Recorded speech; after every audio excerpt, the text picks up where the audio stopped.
অপেক্ষা করো, ধৈর্য ধরো, মার খাও, জেলে যাও, শহীদ হও, আল্লাহর রাজ কায়েম হবেই হবে। যারা মানুষের উপরে জুলুম করছো, আলেমদেরকে ধরতেছো, মুসল্লিদেরকে ধরে ধরে জেলে ঢুকাচ্ছ, সময় আসবে এমন ইন্দুরের গর্ত অপমানা পালাবার জন্য। স্বৈরাচারীরা তার পতনের সমস্ত ছিদ্র বন্ধ করে, কিন্তু একটা ছিদ্র বন্ধ করতে পারে না, মনের ভুলে সে ছিদ্রটা থেকেই যায়, যেই ছিদ্র দিয়ে আসলে তার পতনটা হবে। 12 কোটিতে গাছের গোড়া আসতে নানা দেবে, মামু বাড়ি দিল্লি গিয়ে পড়বা, বাংলার জমিনে জায়গা হবে না। এ কথা বিশ্বাস করো। বাংলাদেশের মুসলমানদের শরীরে এক বিন্দু রক্ত থাকতে শয়তানের তৈরি করা ধর্ম নিরপেক্ষ মতবাদ বাংলার জমিনে কায়েম হতে দেওয়া হবে না, হবে না। ওরা আমাদের বলে আমরা নাকি ধর্মের নামে রাজনীতি করি, বলে না? আমরা নাকি ধর্মের নামে রাজনীতি করি। আমি বলি ধর্মের নামে আমরা রাজনীতি করি না, আমরা ধর্মীয় রাজনীতি করি। কথাটা বুঝে আসছে কিনা? ধর্মের নামে রাজনীতি তো সেই ব্যক্তি করে 1996 সনের নির্বাচনের আগে যিনি মাথায় পট্টি বেঁধেছিলেন, যিনি শপথ গ্রহণের সময় হাতে তসবিহ পড়েছিলেন, ধর্মের নামে রাজনীতি তিনি করেছেন। এত বড় মাহফিল জীবনে আর একটা পাবো নিশ্চয়তা আছে কি? জোরে বলেন আছে? আজ আমাকে কথা বলতেই হবে ইনশাআল্লাহ, কারণ আগামীতে আবার আপনাদের সাথে দেখা হবে কিনা আমি জানি না। কথা বলতেই হবে। বসেন, কেউ দাঁড়িয়ে থাকবেন না। আমি দেখতে পাচ্ছি বাংলাদেশের ভাগ্য আকাশে উত্তর গগনে কালো মেঘ জমা হয়েছে, ঝড়ের পূর্বাভাস লক্ষ্য করছি। যদি মোকাবেলা করতে না পারেন সক্ষম ভাবে, এমন অন্ধকার গাঢ় কালো অমাবস্যার রাত আসতে পারে যার সুবে সাদে খাওয়া অসম্ভব। সুতরাং আপনারা কি কাপুরুষের মতো কাফের মুশরিকদের গোলামি করে মরতে চান? বিড়ালের মতো 500 বছর বেঁচে থাকার কোনো লাভ নাই। সিংহের মতো 1 ঘন্টা বাঁচতে চাই। ট্রেজারি বেঞ্চ থেকে আমাকে বলা হলো রাজাকার। আমি আমার সমস্ত শক্তি একত্রিত করে বলেছিলাম শুধুমাত্র হিন্দুস্তানের রাজাকারেরাই আমাকে রাজাকার বলতে পারে। আজ পর্যন্ত কেউ এই চ্যালেঞ্জের মোকাবেলা করে নাই। সুতরাং আমাকে যারা রাজাকার বলবে তারা পিতৃ পরিচয়হীন অবৈধ সন্তান। 1971 সনের, শোনো মুসলমানেরা, 1971 সনের কোন কাদা সাইদির গায়ে লাগে নাই। আমাকে রাজাকার বলে জনগণ থেকে বিচ্ছিন্ন করবা, জনগণ থেকে আমারে বিচ্ছিন্ন করা যাবে না। কারণ এই জনগণ আমার জন্য আসে না, এই জনগণ আসে আল্লাহর কোরআনের জন্য। তিনি যেন দয়া করে মাইকের আওয়াজ সর্বত্র তার গোলামদের, বান্দা বান্দীদের শোনার জন্য সুযোগ করে দেন। ধৈর্য ধরতে হবে। তারপরেও বলে রাখি, কোন এলাকার মানুষ যদি শুনতে নাও পারেন, আল্লাহ না করুন শুনতে নাও পারেন, লক্ষ লক্ষ মানুষ শুনতেছে, তার ডিস্টার্ব করবেন না। অসংখ্য রেকর্ড হচ্ছে, tape recorder, audio video, CD VCD হচ্ছে, ঘরে বসে শুনতে পারবেন। যদি আজকে কেউ মাহরুম হন, আল্লাহ যেন কাউকে মাহরুম না করেন, বলেন আমিন। ডিস্টার্ব করবেন না, শুনলে ডিস্টার্ব করবেন। আল্লাহ পাক তৌফিক দান করুন ধৈর্য ধরার, বলি আমিন। মাইকের কাজে নিয়োজিত ব্যক্তিবর্গ, আপনারা ঘুরে ঘুরে কষ্ট করে খোঁজ খবর রাখেন কোথায় মাইক হাত উঁচু করে, যেখানে মানুষ হাত নাড়ে সেই সব এলাকায় কি হয়েছে চোখ রাখুন। এবং ব্যবস্থা গ্রহণ করুন। তো আল্লাহ পাক বলছেন ওরা চায় মুখের ফু দিয়ে শুনতে পারবেন, থামেন, শুনতে পারবেন, অপেক্ষা করেন। আল্লাহ পাক বলছেন মুখের ফু দিয়ে ওরা আমার আলোকে নির্বাপিত করতে চায়, কিন্তু আমার আলোকে তারা নির্বাপিত করতে পারবে না। আমি আমার দ্বীনকে পূর্ণতা দান করব। জোরে বলেন আলহামদুলিল্লাহ। কবি বলছেন সাথে যা কার রহা হ্যায় अज़ल से ता इमरोज़, सतेजा का रहा है अज़ल से ता इमरोज़, चरागे मुस्तफ़ा भी से शरारे बुलाबीस। সেই আবহমান কাল থেকে শুরু করে মুহাম্মদ সাল্লাল্লাহু আলাইহি সাল্লামের চেরাগকে, ইসলামের আলোকে নিভিয়ে দেওয়ার জন্য আবু জাহেলের গোষ্ঠীরা চিরকাল চেষ্টা করেছে। আল্লাহ পাক তাদের এই বাতিলের সৃষ্ট টর্নেডো, গর্কি, জলোচ্ছ্বাস, ঘূর্ণিঝড়কে সবকিছু উপেক্ষা করে মুহাম্মদ সাল্লাল্লাহু আলাইহি সাল্লামের ইসলামের, আল্লাহর ইসলামের চেরাগকে, বাতিকে জ্বালিয়ে রেখেছেন। জ্বলছে, জ্বলবে, কিয়ামত পর্যন্ত কেউ নিভাতে পারবে না।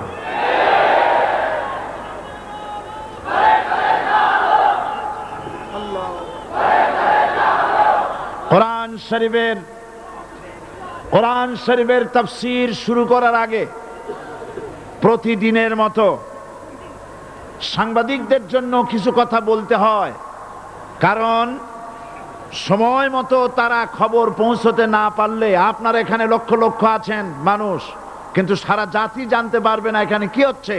এই জন্য আমি আজকের বক্তৃতায় কি সব কথা আনবো, তাফসীরের মাধ্যমে কি সব কথা আসবে, তার একটা সামারাইজ, তার সার সংক্ষেপ, অর্থাৎ নিউজের হেডলাইন যেমন বলা হয় সেরকম কিছু কথা 2-1 মিনিটে বলেই কোরআন শরীফের তাফসীর শুরু করব।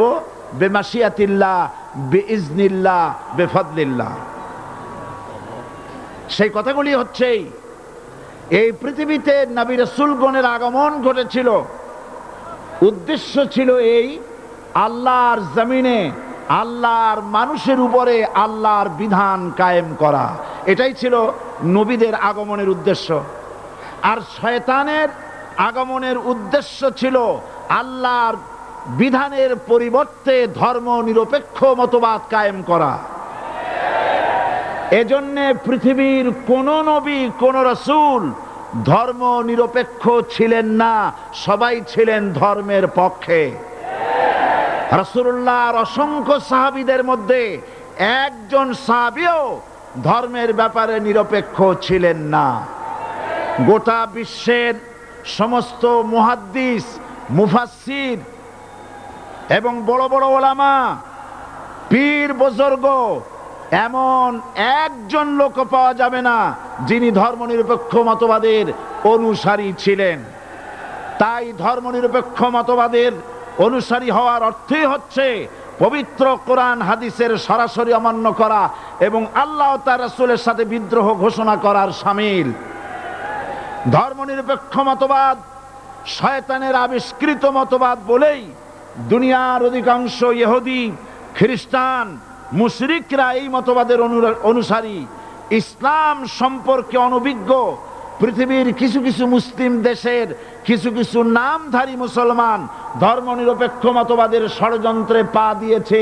আল্লাহ তাদেরকে রক্ষা করুন। আমরা বলি আমিন, সবাই বলি আমিন।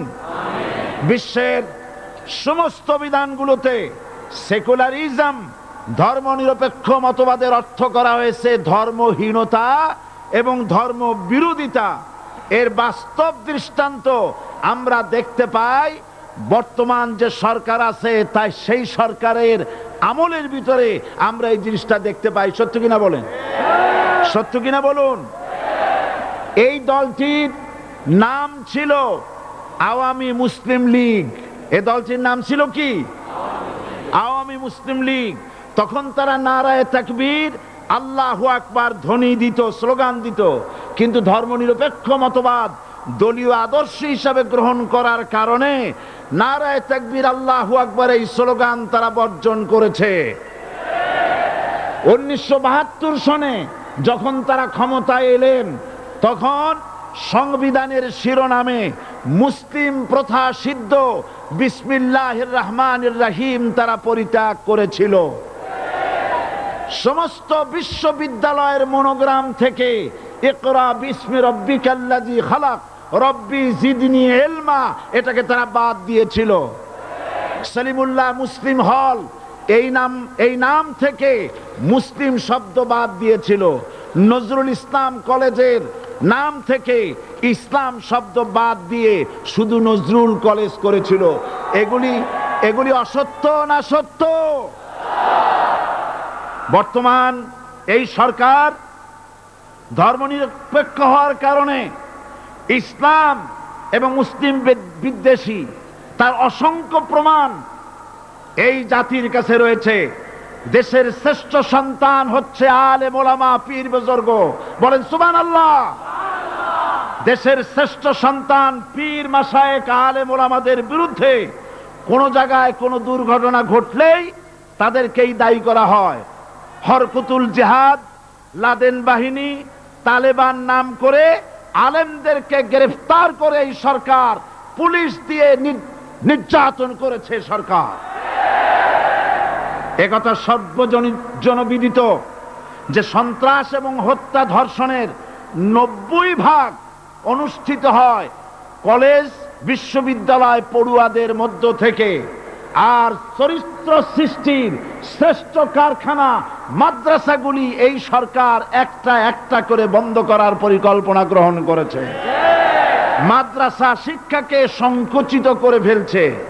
শুধু তাই নয়, দেশে অসংখ্য ভালো মন্দ পত্রিকা আছে, আরো রয়েছে ফুটপাতের অসংখ্য অশ্লীল ম্যাগাজিন, পর্ণ পত্রিকা।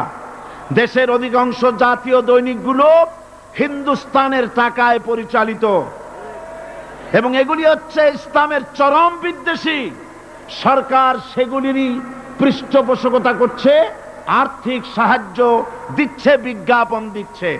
আর অন্যদিকে এদেশের মুসলিম জাতিসত্তার প্রতীক, স্বাধীনতা, সার্বভৌমত্ব, অখণ্ডত্বের অতন্দ্র প্রহরী, জননন্দিত 12 কোটি মুসলমানের কলিজার সাথে সম্পর্ক দৈনিক ইনকিলাব পত্রিকাকে বন্ধ করার ষড়যন্ত্র হিন্দুস্তানের গোলাম সরকার হাতে নিয়েছে।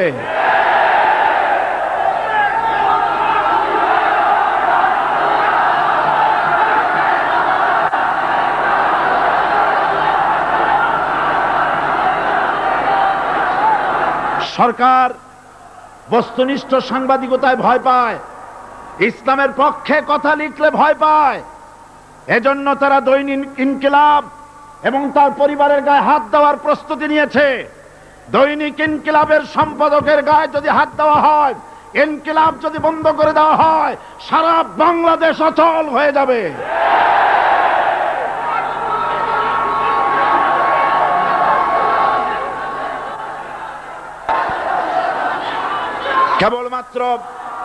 কেবলমাত্র ইসলামী রাষ্ট্র ব্যবস্থাই পারে হত্যা, ধর্ষণ, চুরি, ডাকাতি, জেনা, ব্যভিচার থেকে রক্ষা করে একটি সন্ত্রাসমুক্ত সমৃদ্ধ একটি বাংলাদেশ উপহার দিতে পারে কেবলমাত্র ইসলামী রাষ্ট্র ব্যবস্থা।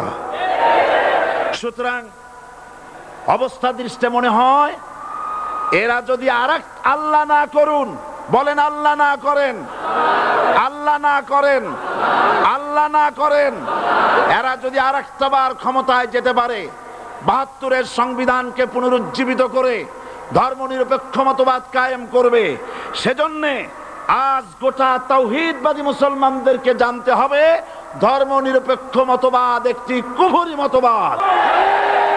ওলামারা আমাকে সাক্ষী দেন, ধর্মনিরপেক্ষ মতবাদ কুফরি মতবাদ কিনা। এই কুফরি মতবাদকে বাংলাদেশের মাটিতে যাতে কার্যকরী করতে না পারে তার জন্য গোটা তাওহীদি জনতা রুখে দাঁড়ান। আল্লাহ পাক সে তৌফিক গোটা জাতিকে দান করুন বলি আমিন। এবার আসুন কোরআনে কারীমের যে কথাগুলি আমরা আলোচনা করতে চাই, আপনাদের সামনে সূরা বাকারার 255 নম্বর আয়াত আমি তেলাওয়াত করে গত 2 দিন আলোচনা করেছি। আজকে আসেন সেই যেখান থেকে শেষ করেছিলাম সেখান থেকে আলোচনা শুরু করে যাক।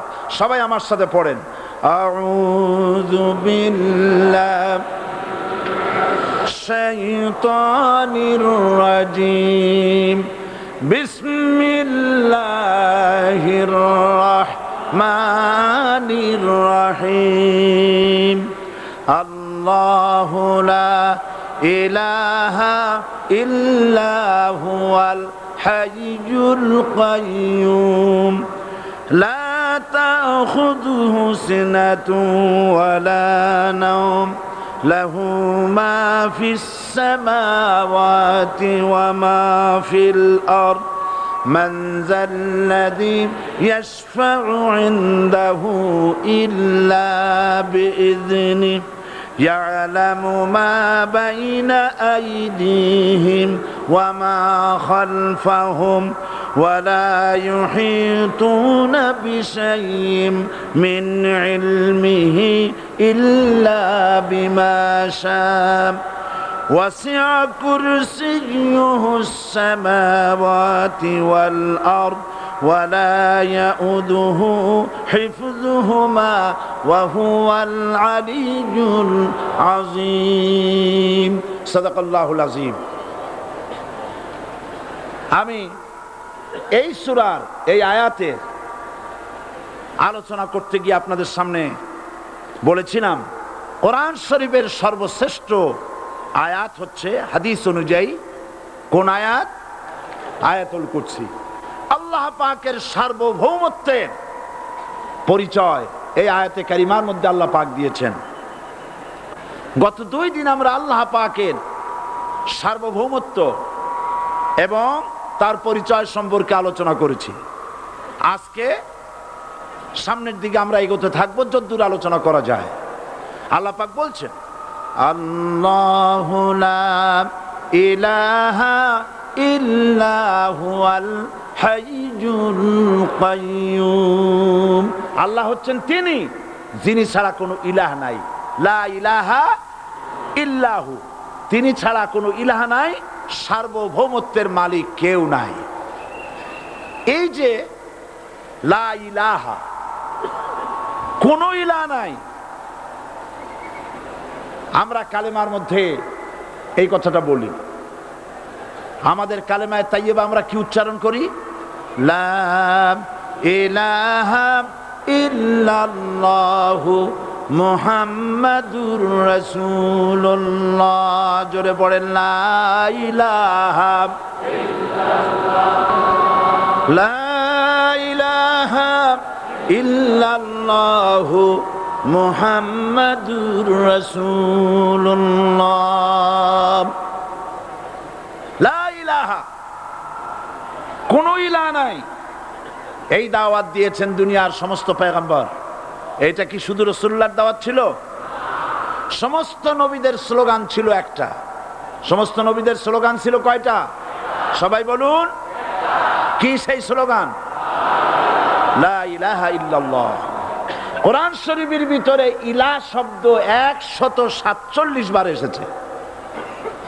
লা ইলাহার অর্থ যদি এই হয় কোনো উপাস্য নাই আল্লাহ ছাড়া, কোনো মাবুদ নাই আল্লাহ ছাড়া, মুহাম্মদ সাল্লাল্লাহু আলাইহি ওয়াসাল্লাম আল্লাহর প্রেরিত রাসূল, তাহলে তো এত ঝঞ্ঝাট হওয়ার কথা ছিল না।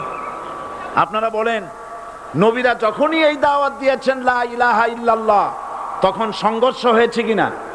হয়েছে কিনা? বাধা আসছে কিনা? তাহলে এই কথাটা কি যার কারণে এরকমের বাধা আসে?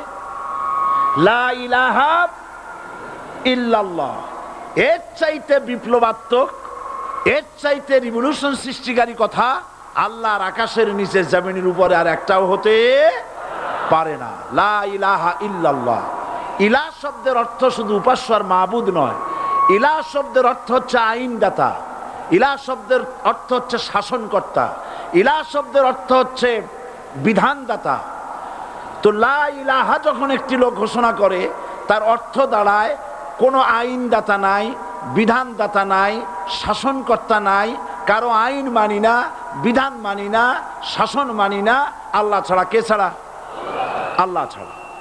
এই কালেমার দাওয়াত যখন পয়গম্বরেরা দিয়েছেন, তখন 3 শ্রেণীর লোকেরা বাধা দিয়েছে। বলেন কয় শ্রেণী? সবাই বলেন। 3 শ্রেণীর লোকেরা বাধা দিয়েছে, লক্ষ্য করুন। 1 নম্বরে বাধা দিয়েছে রাষ্ট্র শক্তি। 1 নম্বরে বাধা দিল কারা? 2 নম্বরে বাধা দিয়েছে ধনাঢ্য ব্যক্তিবর্গ। 3 নম্বরে বাধা দিয়েছে যারা কায়েমি স্বার্থবাদী ধর্মীয় শক্তি।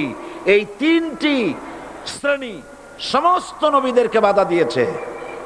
সেই বাধা অতীতে যারা দিত এখন আর দেয় না, নাকি? এখনো দেয়। দেখুন, এই কালেমার দাওয়াত হযরতে মূসা আলাইহিস সালামকে যেদিন আল্লাহ পাক প্রথম ওহী দিলেন, এই দাওয়াত শুধু রাসূল দেন নাই, আল্লাহ পাক বলছেন প্রত্যেক নবী তার জাতিকে এই দাওয়াত দিয়েছেন। কি? আল্লাহ রাব্বুল আলামিন বলেন সকল নবী তার কওমকেই বলে দাওয়াত দিয়েছেন, ইয়া কওমি ইবুদুল্লাহা মা লাকুম মিন ইলাহিন গায়রু। হে সম্প্রদায়, আল্লাহ ছাড়া কোনো ইলাহ নাই, তার ইবাদত করো, তারই দাসত্ব করো, তার গোলামি করো। আল্লাহ পাক মূসা আলাইহিস সালামকে যখন নবুয়াত দিলেন, প্রথম যে ওহী এলো, প্রথম ওহীটাই ছিল ইন্নানি আনাল্লাহ লা ইলাহা ইল্লা আনা ফা'বুদনি ওয়া আকিমিস সালাতা লিযিকরি। নিশ্চয়ই আমি আল্লাহ, আমি ছাড়া কোনো ইলাহ নাই, আইনদাতা নাই, বিধানদাতা নাই। সুতরাং আমার দাসত্ব করো এবং আমার শরণার্থে নামাজকে প্রতিষ্ঠা করো। মূসা আলাইহিস সালামকে আল্লাহ পাক ওহী দিয়ে তাকে পাঠালেন।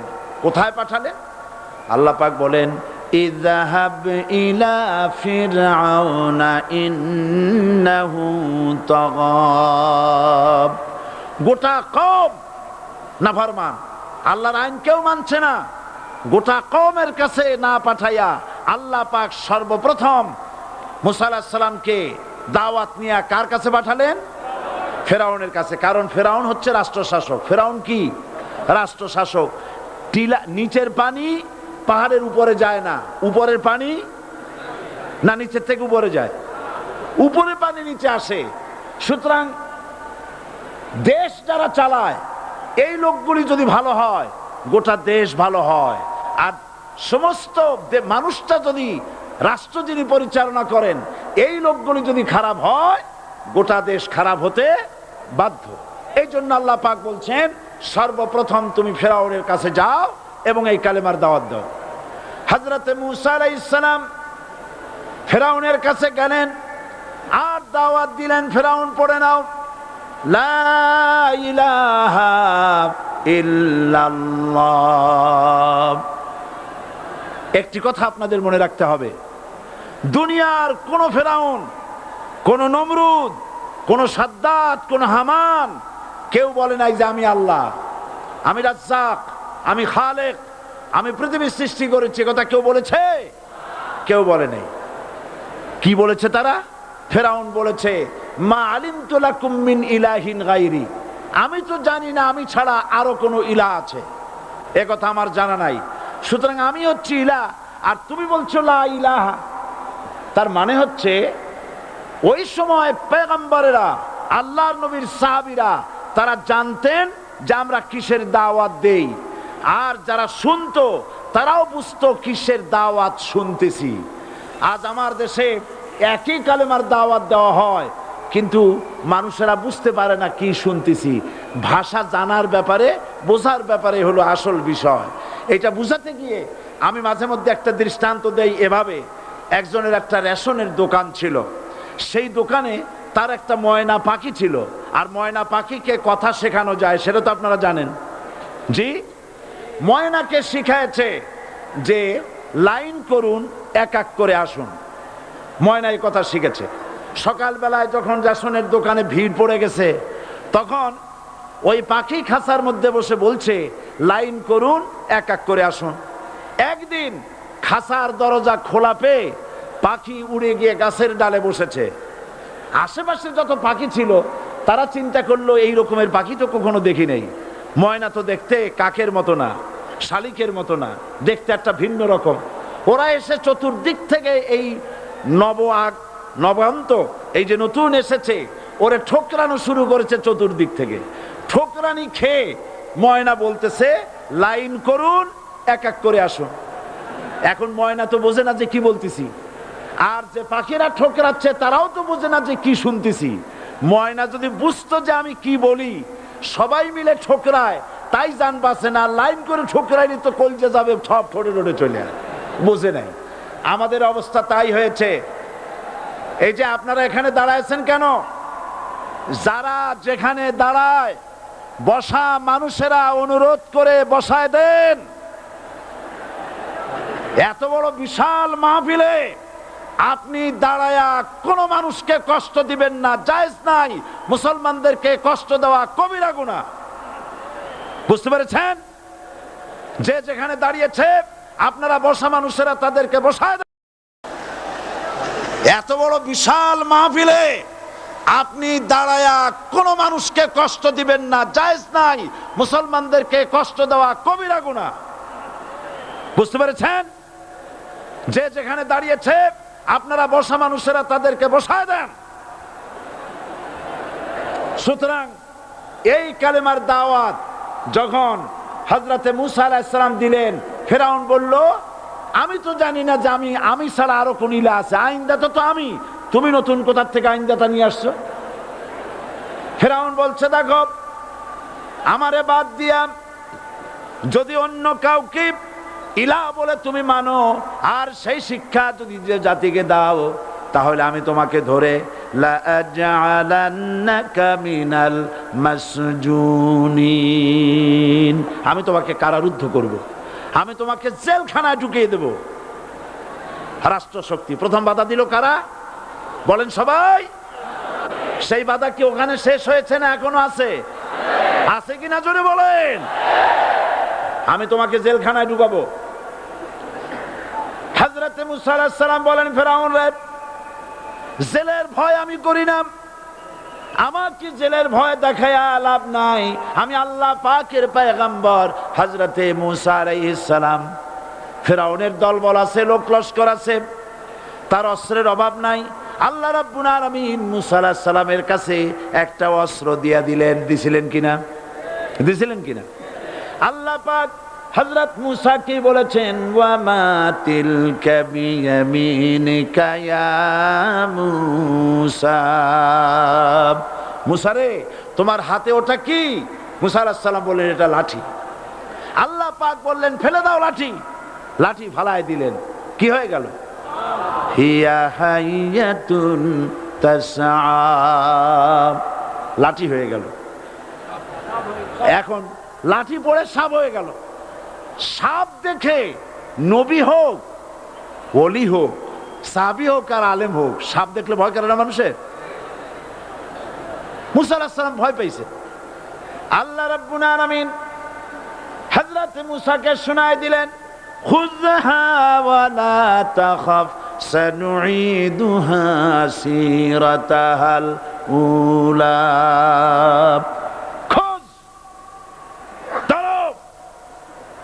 লা তাখাফ, ভয় পেও না। আল্লাহ বলছেন ধরো, ভয় পেও না। ধরার সঙ্গে সঙ্গে স্বাভাবিক অবস্থায় ফিরে আসবে, আবার লাঠি হয়ে যাবে। এখন আল্লাহ বলছেন ধরো। মুসা আলাইহিস সালাম কি ভয় পাওয়া উচিত হবে? উচিত হবে? মুসা আলাইহিস সালাম কি ভয় পাইছিলেন? কারণ হচ্ছে এই দুশমনের শক্তিটা খুব বড়ই দেখা যায়, মনে হয় যেন অনেক বড়, কি জানি কি।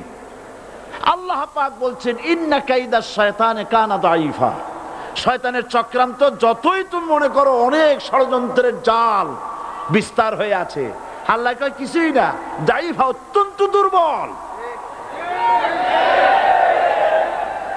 আল্লাহ পাক বললেন ধরো। মুসা আলাইহিস সালাম সাপ ধরলেন, সঙ্গে সঙ্গে লাঠি হয়ে গেল। ফেরাউন বরদাস্ত করল না, রাষ্ট্রশক্তির পক্ষ থেকে আক্রমণ শুরু হলো।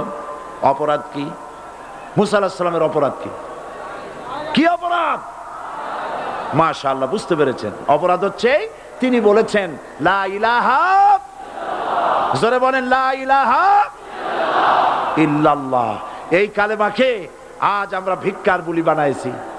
এটা হলো সার্বভৌমত্বের বুলি, এটা হচ্ছে আল্লাহ পাকের সার্বভৌমত্বের কথা। আজ আমরা মানুষের কাছে আমরা শুনি, মানুষেরা ভিক্ষা চায়, লা ইলাহা ইল্লাল্লাহ, এক মুঠ চাউল দেন, লা ইলাহা ইল্লাল্লাহ 10 খান পাই দেন।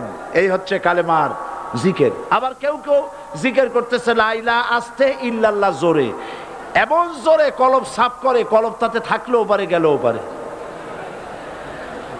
এই কালেমার জার, এর আঘাত পয়গম্বররা মেরেছেন।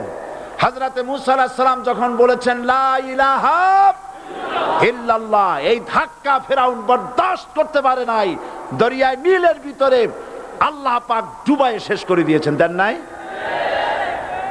হযরতে মুসা আলাইহিস সালাম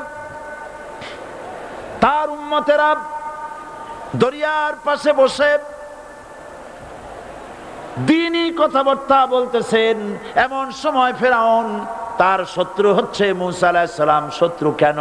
মুসা কি ফেরাউনের পাকা ধানে মই দিয়েছে নাকি? বলেন আপনারা। তার হালের গরু পিটায় মারছে নাকি? অপরাধ হলো তিনি আল্লাহর জমিনে আল্লাহর আইন প্রতিষ্ঠার কথা বলেছেন। এই শুধুমাত্র এই অপরাধে ফেরাউন তার দলবল নিয়ে 3 দিক থেকে আক্রমণ করেছে।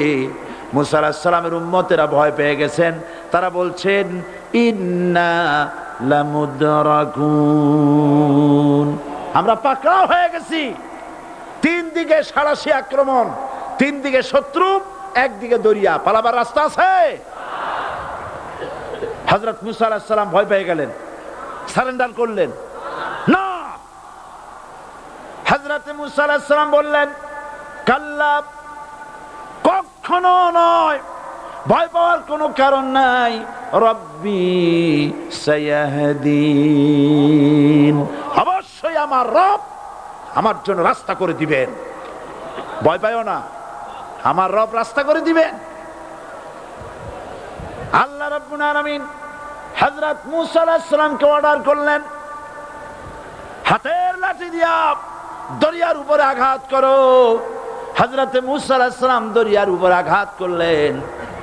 রাস্তা ছিল দরকার একটার, এক বাড়িতে আল্লাহর হুকুমে লাঠি দিয়ে একটি আঘাত করার সঙ্গে সঙ্গে হযরত মুসার তার সঙ্গী সাথী দরিয়া পার হওয়ার জন্য দরিয়ার মধ্যে দিয়ে আল্লাহ 12টা রাস্তা পয়দা করে দিলেন। সে আল্লাহ আছে না নাই? এত আসতে বলেন কেন? ভয় পাওয়ার কারণ আছে? রাষ্ট্র শক্তি বাধা দিয়েছে সমস্ত নবীদেরকে। কেন? নবীদের চরিত্র খারাপ? জোরে বলে, নবীদের চরিত্র খারাপ? নবীদের চাইতে মাসুম, বেগুনাহ, উন্নত চরিত্রের মানুষ আল্লাহর আকাশের নিচের জমিনের উপরে আর হয় নাই। তোমরা যে সব নেতাদের পিছনে দৌড়াও, অমুকের সৈনিক, নেতা নেতা করে মরো, এইসব নেতা যাদের পিছনে দৌড়াও, এই নেতাগুলি, আমি জিজ্ঞেস করি আপনাদেরকে, এই নেতাগুলি জীবনে একবারও জেনা করে নাই? এ ব্যাপারে অনুসারীরা আপনারা কি নিশ্চিত? মিথ্যা কথা জীবনেও কয় নাই, প্রতারণা করে নাই, ঠাট্টা করে নাই, বিদ্রুপ করে নাই, মদ খায় নাই, মানুষ হত্যা করে নাই। কিসের নেতা? নেতা হচ্ছেন সেই ব্যক্তি যিনি বলেছেন, ও আমার স্ত্রীরা, ও আমার সাহাবীরা, রাতের আধারে আমার মধ্যে যা আচরণ দেখতে পাও, দিনের আলোতে আমার মধ্যে যা দেখতে পাও, সবগুলি খুলে খুলে মানুষের কাছে বলে দাও। তার নাম বিশ্বনবী মুহাম্মদ রাসূলুল্লাহ সাল্লাল্লাহু আলাইহি ওয়াসাল্লাম।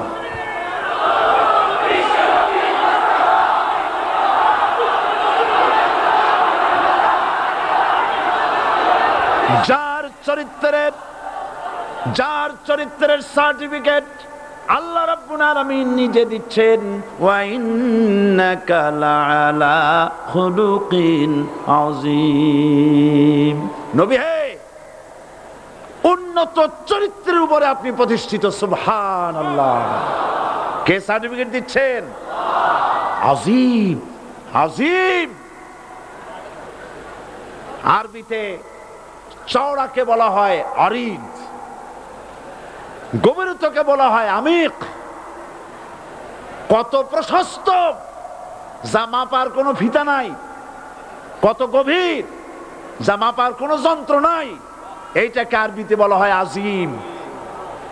সুবহানাল্লাহ বলতে ইচ্ছে করে না? ও নবী, তোমার চরিত্র এমন যা মাপার মতো যন্ত্র পৃথিবীতে নাই। এই সার্টিফিকেট দিলেন কে? সমস্ত নবীরাই চরিত্রবান, নবীরা মাসুম, বেগুনাহ। সুবহানাল্লাহ বিহামদিহি। সেই নবীরা মার খান নাই? খেয়েছেন কিনা বলেন? কারা মেরেছে? রাষ্ট্র শক্তি। কারা মেরেছে? কারণ নবীরা বলেছেন লা ইলাহা ইল্লাল্লাহ। পড়েন সবাই, লা ইলাহা ইল্লাল্লাহ। আপনিও যদি নবীদের মতো, সাহাবীদের মতো বুঝা এই কলেমার দাওয়াত দেন, বাধা আসবেই। বোঝাবুঝির ব্যাপার, বুঝতেই সারল। কত মাহফিল হয় বাংলাদেশে, হয় না? কোনো বাধা নাই, ঠিক কিনা? কত পূজা হয়, পার্বণ হয়, গান হয়, থিয়েটার হয়, গুনাহগার বিবির গান হয়, কত কিছু হয়। কোনো বাধা আছে? তাফসীরের মাহফিলে বাধা। কারণ ওরা বুঝতে পেরেছে এ তাফসীরের মাহফিলে গাজীর গীত হয় না, এ তাফসীরের মাহফিলে আল্লাহর সার্বভৌমত্ব কায়েমের আন্দোলন চলে।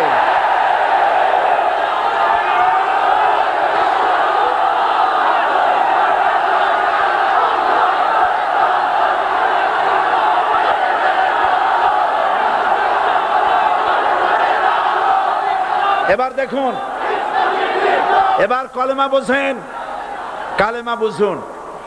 বঙ্গভবনের সামনে দাঁড়াইয়া, গণভবনের সামনে দাঁড়িয়ে আপনি যদি কালেমার জিকির করতে থাকেন, লা ইলাহা ইল্লাল্লাহ, লা ইলাহা ইল্লাল্লাহ, লা ইলাহা ইল্লাল্লাহ, লা ইলাহা ইল্লাল্লাহ, 2-1 ঘন্টা, 2-4 ঘন্টা, দেখবেন অফিসাররা এসে বলবে, না জানি কোন খাজা বাবা আসছে, আসেন আসেন, নিয়ে খাইতে দেবে, হাদিয়া দেবে। যেহেতু যিনি পড়তেছেন উনি বোঝেন না কি বলতেছেন, আর যারা দাওয়াত দিয়ে নিয়ে গেল ওরা টের পায় নাই যে কি শুনে দাওয়াত দিতেছে। কিন্তু আপনি যদি বঙ্গভবন, গণভবন, সেক্রেটারিয়েট আর পার্লামেন্ট এর ভিতরে ঢুকে যদি বলেন, কোন মানুষের তৈরি করা আইন মানি না, কোন সরকারের সার্বভৌমত্ব স্বীকার করি না, কারো বিধান মানি না, কারো তৈরি করা আইনের সামনে মাথা নত করি না, আল্লাহ ছাড়া কারো বিধান মানি না, হাদিয়া আসবে, খাইতে দেবে, পকেটে টাকা দেবে, খাওয়াবে এক জায়গায় নিয়ে। কোন জায়গায়? লাল দালানে। বোঝাবুঝির ব্যাপার। পয়গম্বরেরা দাওয়াত দিয়েছেন আয়াতুল কুরসি, ফরজ নামাজ পড়িয়া দেখছি অনেকেই জামার বুতাম টুতাম খুলিয়া তারপরে জোরে একটা ফু দেন। অসুবিধা নাই, ফু আপনি দেন, কিন্তু কি পড়ে ফু দিচ্ছেন আপনি কি বুঝছেন কিছু? সুবহানাল্লাহ। বুঝলি কি এই চেহারা হয়? এতগুলো মানুষ লাগে নাকি বিপ্লব করতে, কালেমার রস কায়েম করতে? 313 জন মুসলমান যথেষ্ট পৃথিবীতে।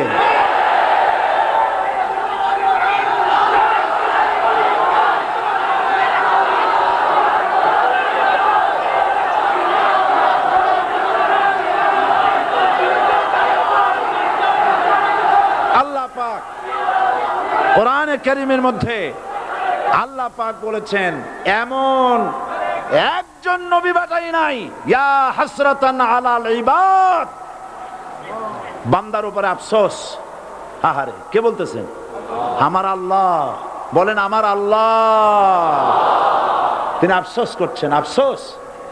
একজন পয়গম্বর এমন পাঠাইলাম না, একজন রাসূল পাঠাইলাম না যার সাথে এরা ঠাট্টা করে নাই, বিদ্রুপ করে নাই, পাগল বলে নাই, মারে নাই।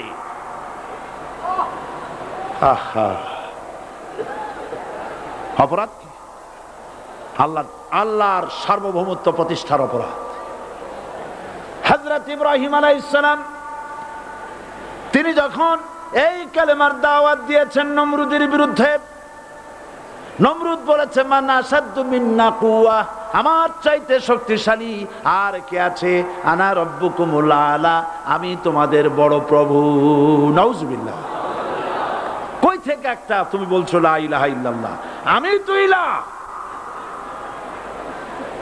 হযরত ইব্রাহিম আলাইহিস সালাম কি কালেমার দাওয়াত পেশ করার অপরাধে অগ্নিকুণ্ডের ভিতরে ফালাবার ব্যবস্থা হয়ে গেছে।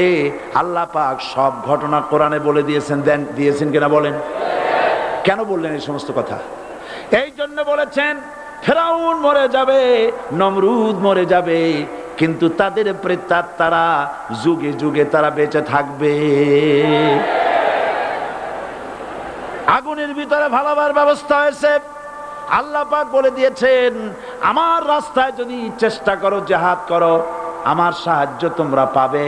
ওয়া কানা হাক্কান আলাইনা নাসরুল মুমিনিন, মুমিনদেরকে সাহায্য করা আমি আল্লাহর জন্য ওয়াজিব।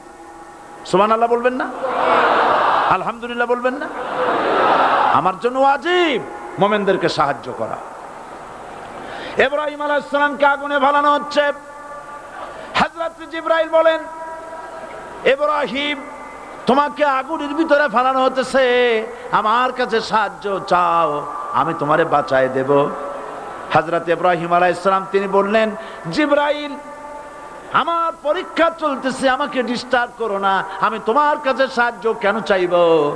আমি তো এমন কোন অন্ধ আল্লাহর ইবাদত করি না যিনি তার বান্দার দুঃখ দুর্দশা নিজের চোখে না দেখেন। পরীক্ষা পাশ করছে না? পাশ করছেন কিনা? হযরত ইব্রাহিম বলেন শোনো জিবরাইল, আমি যদি আগুনের ভিতরে পড়ে যাই আর আগুনে পুড়ে যদি ভস্ম হয়ে যায়, আমার আল্লাহ যদি এতে খুশি হন, তাহলে আমি আমার রব্বুল আলামিনকে খুশি করার জন্য এভাবে 1000 বার পুড়তে আমি রাজি আছি। ইব্রাহিম আলাইহিস সালাম আগুনের ভিতরে পড়ে গেলেন। আল্লাহ রাব্বুল আলামিন আগুনের প্রতি নোটিশ করে দিলেন ইয়া নারু কুনি বারদাও ওয়া সালামান আলা ইব্রাহিম, আগুন আমার ইব্রাহিমের জন্য শান্তিদায়ক ঠান্ডা হয়ে যা। ইব্রাহিম আলাইহিস সালাম জ্বলছেন, পুড়ে গেছেন। নমরুদ তার প্রাসাদের ছাদে বসে ইব্রাহিম আলাইহিস সালামের পোড়া দৃশ্য দেখে আনন্দ করবে, আগুনের দিকে তাকায় দেখে ইব্রাহিম আরামে বসে আছেন। পোড়া তো দূরের কথা, জামাও পড়ে নাই। ও ডাক দিয়া বলে রে আগুন, গোটা জাতি নিয়ে তোর পূজা করলাম, আমার দুশমন কেন জ্বালাইতে পারিস না? তোর জ্বালানো শক্তি কি নষ্ট হয়ে গেছে নাকি? আগুনের ভিতর থেকে আওয়াজ বেরিয়ে এলো নমরুদ, আমার ভিতরে দাহ্য শক্তি জ্বালানো শক্তি আছে কি নাই যদি প্রমাণ করতে চাও, টেস্ট করতে চাও, তুই নিজে আয়, তোরে সুদ্ধা তাম দুনিয়া জ্বালাই দিতে পারি, ইব্রাহিমের এক গাছা পশম জ্বালাইতে পারি না।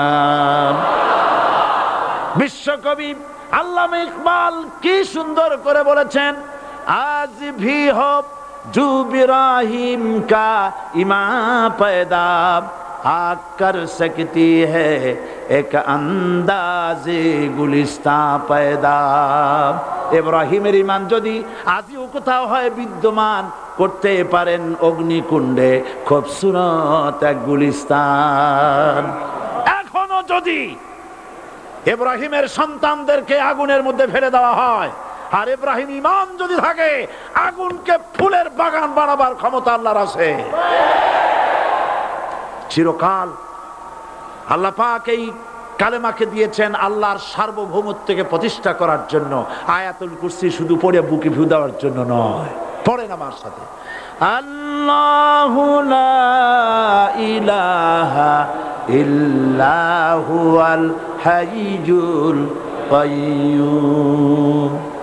দুনিয়ার সমস্ত পয়গম্বর অত্যাচারিত হলেন, শুধু তাই নয়, বিশ্ব নবী আখিরি জামানার পয়গম্বর নবী মুহাম্মদ রাসূলুল্লাহ সাল্লাল্লাহু আলাইহি ওয়াসাল্লাম জাতির কাছে আসলেন। তিনি এসে বললেন, ইয়া আইয়ুহান নাস কুলু লা ইলাহা ইল্লাল্লাহ। প্রথম দাওয়া শুনছেন কথা? রাসূলুল্লাহ বলছেন, ও জাতি, আমার রাসূল তো মক্কার রাসূল না শুধু, মদিনার রাসূল না শুধু, আরবি ভাষা ভাষীদের রাসূল না শুধু, আমার নবী কি নবী? চিল্লায় বলেন।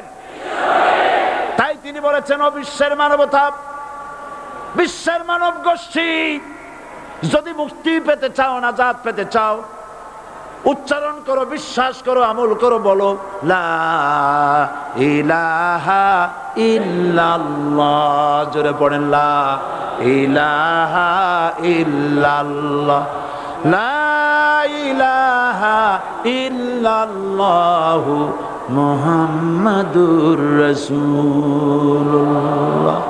আবু জাহেল বুঝছিল কলেমার অর্থ? কথা বলেন না কেন? আবু জাহেল বুঝছিল? উতবা, সাইবা, মুগিরার গোষ্ঠীরা বুঝছিল? বুঝেছে।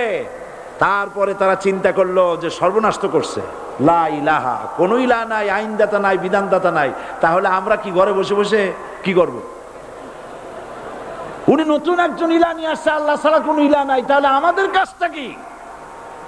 প্রথমে তারা চেষ্টা করলো যে একটু দেখি নরম নরম ভাবে হয় নাকি। চলে গেল আবু তালেবের কাছে, আসে না দিছে, বললো, আবু তালেব, তুমি তো কুরাইশদের নেতা, তোমার ভাইয়ের ছেলে কয়টাই কি? কি আশ্চর্যজনক কথা! লা ইলাহা ইল্লাল্লাহ, আল্লাহ ছাড়া কোনো ইলাহ নাই, তা আমরা করব কি? তোমার ভাতিজাকে বুঝাও লা ইলাহা ইল্লাল্লাহর দাওয়াত বন্ধ করে দিক, এর বিনিময়ে টাকা লাগে টাকা দেব, সোনা লাগে সোনা দেব, যত সুন্দরী মেয়ে চায় তাও দেব, নেতৃত্ব চায় তাও দেব, তবু যেন কালেমার দাওয়াত না দেয়। আসিনে কা হাদিসে আছে কিনা?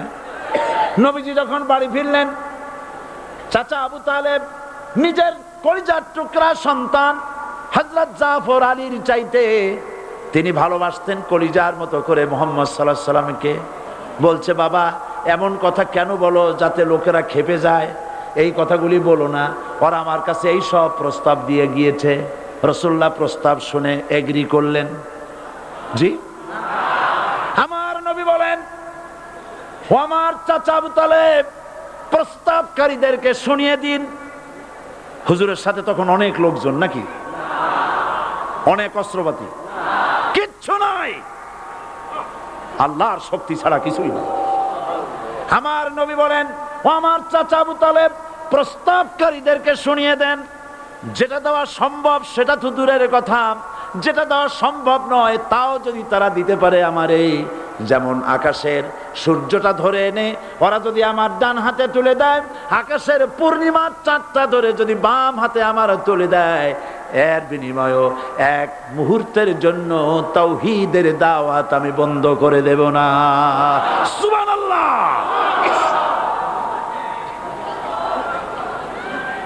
রাসূল করিম সাল্লাল্লাহু আলাইহি ওয়াসাল্লাম তাদের এই প্রস্তাবকে যখন গ্রহণ করলো না, কাফেরেরা বুঝলো। আমি আগেই বলেছি 3 শ্রেণীর লোক বাধা দিয়েছে। কয় শ্রেণী? প্রথম শ্রেণী কি? রাষ্ট্র শক্তি, তাদের হাতে অস্ত্রপাতি তো খুব শক্তি, আর যারা একবার ক্ষমতায় যায় ওরা মনে করে এই ক্ষমতা থেকে আমাদেরকে কেউ নামাইতে পারবে না। বিংশ শতকের শ্রেষ্ঠ মুজাদ্দিদ আল্লামা সৈয়দ আবুদুল্লাহ মওদুদী রাহমাতুল্লাহ আলাইহি তিনি এক জায়গায় লিখেছেন, স্বৈরাচারীরা তার পতনের সমস্ত ছিদ্র বন্ধ করে, কিন্তু একটা ছিদ্র বন্ধ করতে পারে না, মনের ভুলে সে ছিদ্রটা থেকেই যায়, যেই ছিদ্র দিয়ে আসলে তার পতনটা হবে। ক্ষমতায় গিয়ে মনে করে চিরকাল ক্ষমতায় থাকবো। ভারতের প্রধানমন্ত্রী পণ্ডিত জওয়াহরলাল নেহেরু রাঁচি পাগলাগারদে গিয়েছেন, মেন্টাল হসপিটাল। পাগলেরা নেহেরুকে দেখে আশ্চর্য হয়ে গেছে, এত সুন্দর মানুষ, মাথায় কিস্তি টুপি, গায়ে শেরওয়ানি, মুসলমানি ড্রেসই আলাদা, যদিও তিনি হিন্দু ছিলেন, পরেছেন মুসলমানি ড্রেস। শেরওয়ানি কাদের পোশাক? কাদের পোশাক? হাতে ছড়ি নিয়ে হাঁটা, স্টাইল করে, সুন্দর পাজামা, সুন্দর টুপি, সুন্দর সাজসজ্জা করে, মুসলমানদের ড্রেস। এই ড্রেস পরে তিনি গিয়েছেন, সব সময় যে ড্রেস তিনি পরতেন। পাগলেরা জিজ্ঞেস করছে, তুমি কে গো? উনি বলছেন, আমারে চেনো নাই? আমি ভারতের প্রধানমন্ত্রী পণ্ডিত জওয়াহরলাল নেহেরু। পাগলেরা বলছে, ও সেই কথা। আমরাও যখন এই হসপিটালে আসছিলাম, এই তোমার মতো লম্বা লম্বা কথা আমরাও বলছি। থাকো আমাদের সাথে কিছুদিন, তোমার মাথাও ঠান্ডা হয়ে যাবে। ক্ষমতায় যারা থাকে, ক্ষমতার মোহে চতুর্দিকে অন্ধকার দেখে, মনে করে আমার পতন আর হবে না। কিন্তু তোমাকে বুঝিবে যে গোকুলে বাড়ি শেষে। গাড়ির চাকা সব সময় উপরে থাকে না। গাড়ির চাকা সব সময় উপরে থাকলে গাড়ি তো চলবেই না। গাড়ির চাকা ঘোরে বলেই তো গাড়ি চলে। সুতরাং এই উপরে, তোমার চাকা উপরে এখন আছে বলে, তোমার দলের চাকা উপরে আছে বলে যারা মানুষের উপরে জুলুম করছো, আলেমদেরকে ধরতেছো, মুসল্লিদেরকে ধরে ধরে জেলে ঢুকাচ্ছ, সময় আসবে এমন ইন্দুরের গর্ত পাবানা পালাবার জন্য।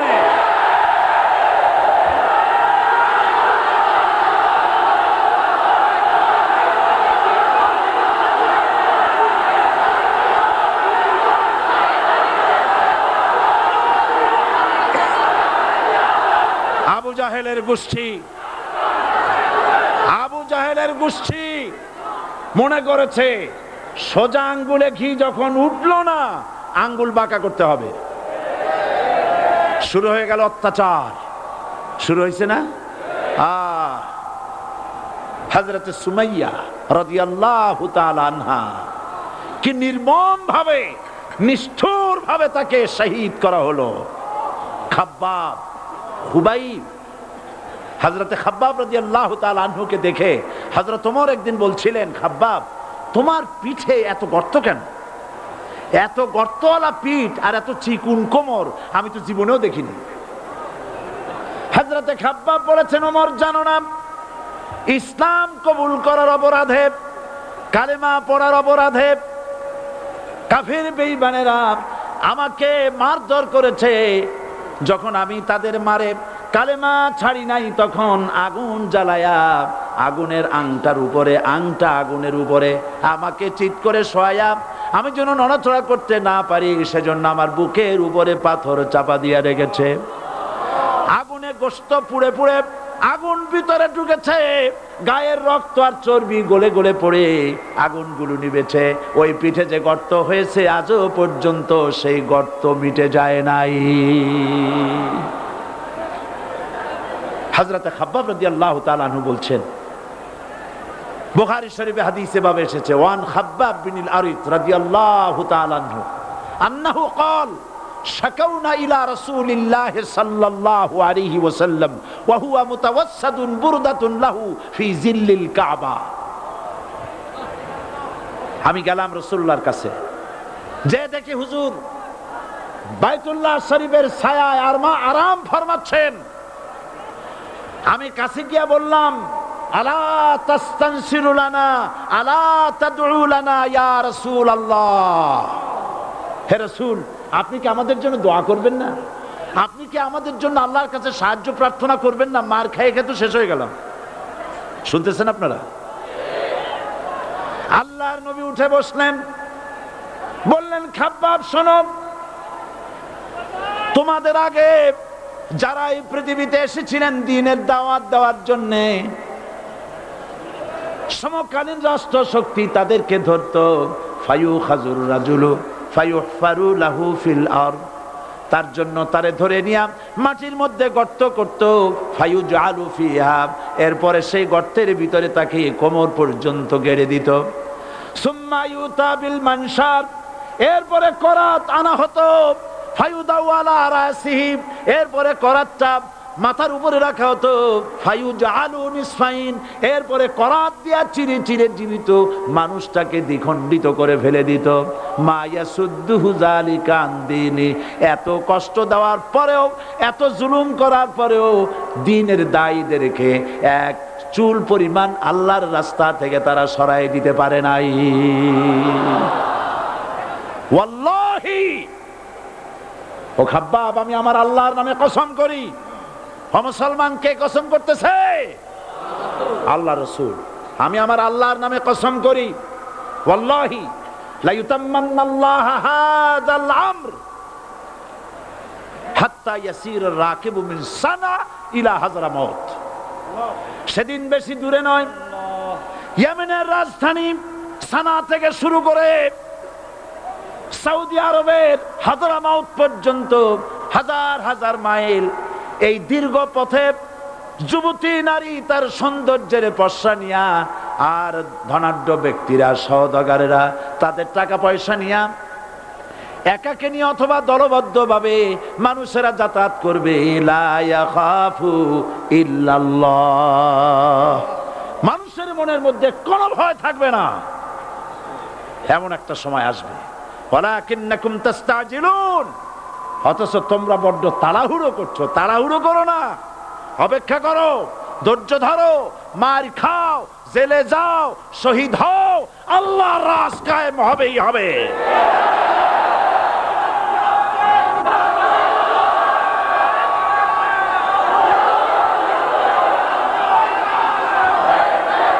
বিল্ডিং থেকে শিক্ষা গ্রহণ করুন।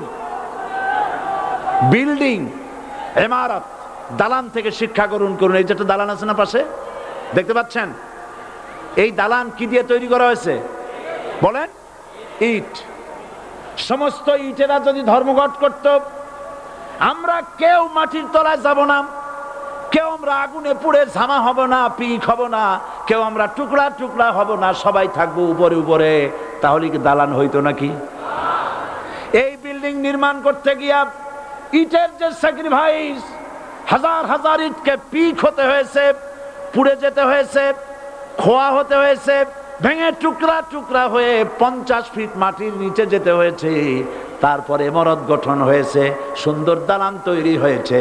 যারা ইসলামী শাসন চান, আল্লাহর দ্বীনকে বিজয়ী দেখতে চান, তাদেরকে অসংখ্য মানুষকে পোড়া ইটের মতো জেলখানায় পুড়ে পুড়ে মরতে হবে।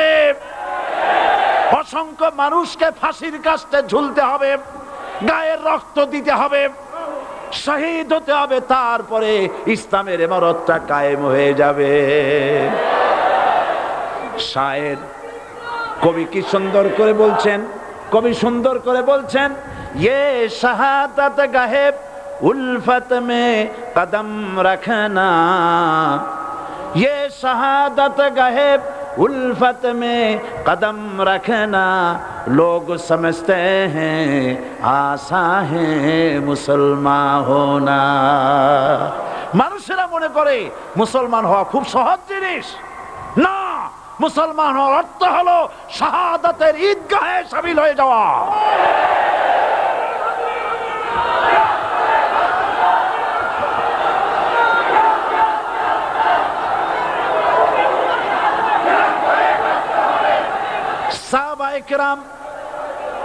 সাহাবায়ে কেরাম মার খেলেন, এবার স্বয়ং আল্লাহর নবীর গায়ে হাত তুলল।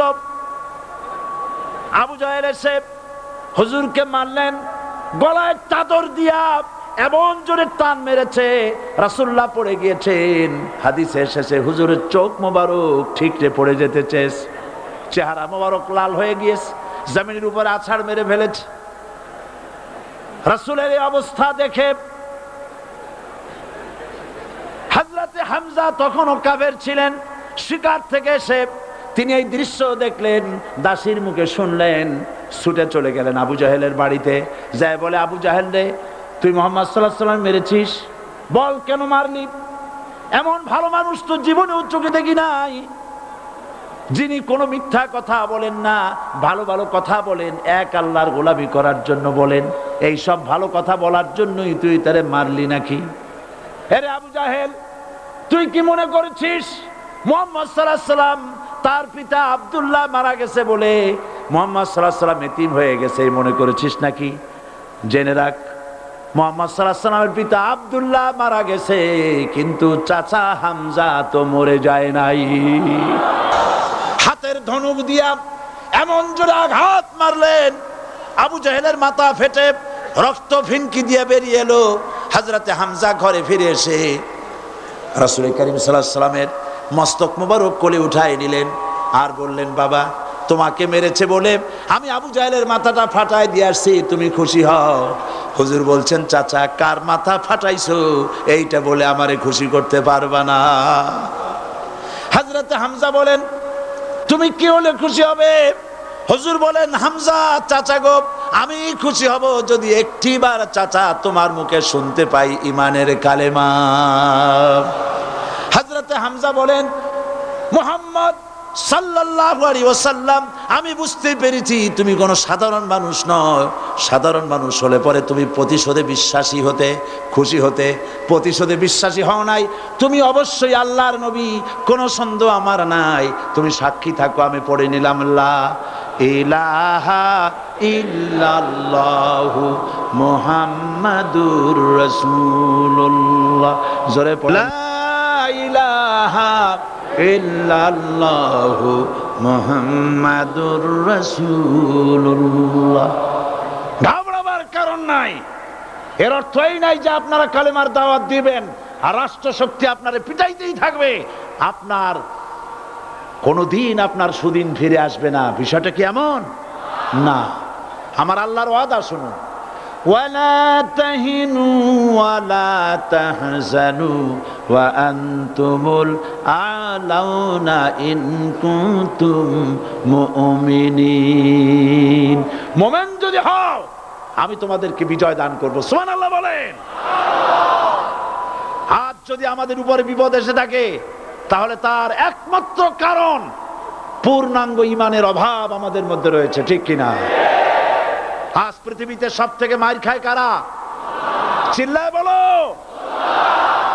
আলজেরিয়ায় কারা? বসনিয়ায় কারা? চেচনিয়ায় কারা? প্যালেস্টাইনে কারা? আহা, প্যালেস্টাইনের মুসলমানদেরকে মেরে মেরে শেষ করে দিল। দেখছেন ছবিতে না? দেখেন না?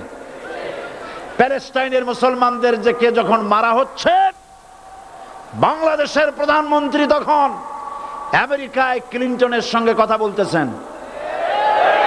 তিনি ক্লিনটনের কাছে তার পিতৃ হত্যার জন্য দায়ী সাজাপ্রাপ্ত 3 জন ব্যক্তিকে ফেরত চাচ্ছিলেন। আমার দৃষ্টিতে এটা কোনো অপরাধ নয়। সন্তান তার পিতার প্রতি আকর্ষণ থাকবেই। আমার আপত্তি সেখানে আপনি প্রধানমন্ত্রী শুধু শেখ পরিবারের প্রধানমন্ত্রী নন, শুধু আওয়ামী লীগের প্রধানমন্ত্রী হওয়া উচিত নয় আপনার। আপনি পৃথিবীর দ্বিতীয় বৃহত্তম বাংলাদেশের 12 কোটি মুসলমানের প্রধানমন্ত্রী। পিতৃ হত্যার আসামি ফেরত চাইলেন, কিন্তু বিল ক্লিনটনের আশ্রয় প্রশ্রয় লালিত পৃথিবীর অসভ্য জাতি সন্ত্রাসী ইহুদিরা প্যালেস্টাইনের মুসলমানদেরকে পাখির মতো গুলি করে হত্যা করছে। আপনি কেন এর জবাব চাইলেন না?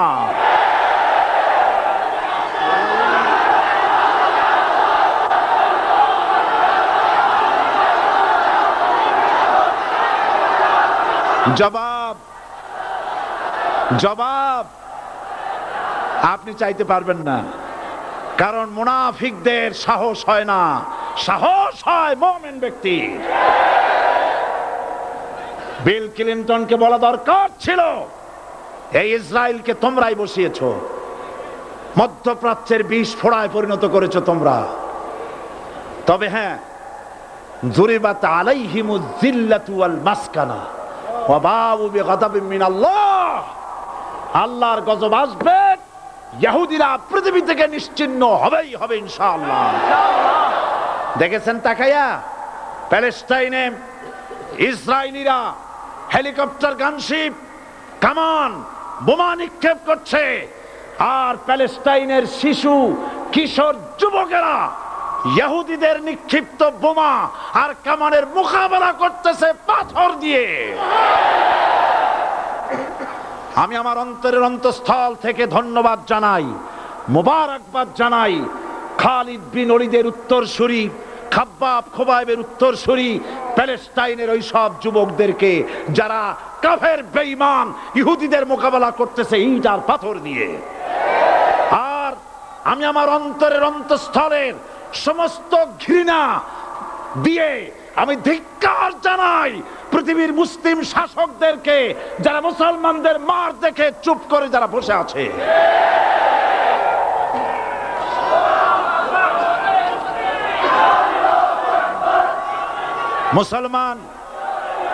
মুসলমান যদি মুসলমানের মতো হয়, 10 জন যথেষ্ট। কয়জন যথেষ্ট? কোথায় আছে কথা? আল্লাহ পাক কোরআন শরীফের মধ্যে বলেছেন, একজন যদি হও ইমানদার মুত্তাকি, 10 জনের উপরে বিজয়ী হবে। 10 জন যদি হও 100-র উপরে বিজয়ী হবে। 100 যদি হও 1000-এর উপরে বিজয়ী করব। জোরে বলেন সুবহানাল্লাহ।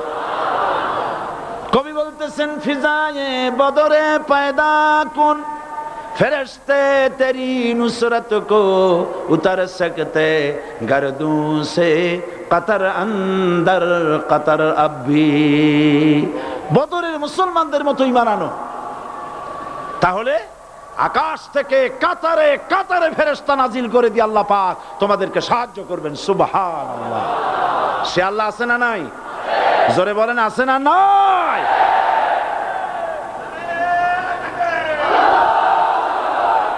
সেই আল্লাহ রাব্বুল আলামিন কোরআনে কারীমের ভিতরে আয়াতুল কুরসির মধ্যে বলে দিয়েছেন, আল্লাহু লা ইলাহা ইল্লা হুয়াল হাইয়ুল কাইয়্যুম। প্রাণ খুলে সবাই পড়েন, বসা মানুষ, দাঁড়ানো মানুষ। আল্লাহু লা ইলাহা ইল্লা হুয়াল হাইয়ুল কাইয়্যুম। আল্লাহ রাব্বুল আলামিন, তিনি ছাড়া কোনো ইলাহ নাই, তিনি সার্বভৌমত্বের মালিক, কেউ নাই আল্লাহ ছাড়া। এই কথা মানুষকে ঘোষণা করতে হবে। বাধা, এই কথা বললেই বাধা দেবে কয় শ্রেণীর লোক? 3 শ্রেণী। প্রথম শ্রেণী হচ্ছে কে? রাষ্ট্রশক্তি। আজও তারা বাধা দিচ্ছে। আল্লাহর আইন দিয়ে দেশ চালাও, তারা তাদের মন মর্জি মোতাবেক আইন দিয়ে দেশ চালাবে। আল্লাহ পাক বলছেন, আলা আলাহুল খালকু ওয়াল আমরু।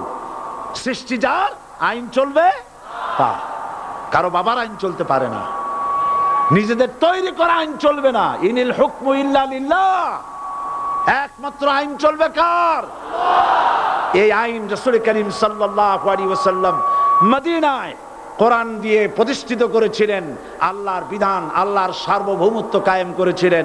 কোরআন সংবিধান হলো, চুরি বন্ধ হলো, ডাকাতি বন্ধ হলো, জেনা বন্ধ হলো, হত্যা বন্ধ হলো, ধর্ষণ বন্ধ হলো, সব কিছু বন্ধ হয়ে গিয়ে মুসলমানেরা শান্তি লাভ করলো, পৃথিবীর মানুষ শান্তি লাভ করলো। সুবহানাল্লাহ বিহামদিহি। আজ মুসলমানেরা শত্রু চেনে না, বন্ধু চেনে না। বন্ধুকে বানায়েছে শত্রু, শত্রুকে বানায়েছে বন্ধু। কে বন্ধু কে শত্রু চিনাই দিবেন কে? আল্লাহ। বলেন, কে দিবেন? আল্লাহ রাব্বুল আলামিন কোরআনে কারীমের মধ্যে পরিষ্কার করে বলেছেন, লাতাজিদান্না শাদ্দান নাসি আদাওয়াতান লিল্লাযীনা আমানুল ইয়াহুদা ওয়াল্লাযীনা আশরাকু। আল্লাহ পাক বলছেন, হে রাসূল, মানুষের ভিতরে 2টা শ্রেণী মুমিনদের জন্য সব থেকে জঘন্য দুশমন।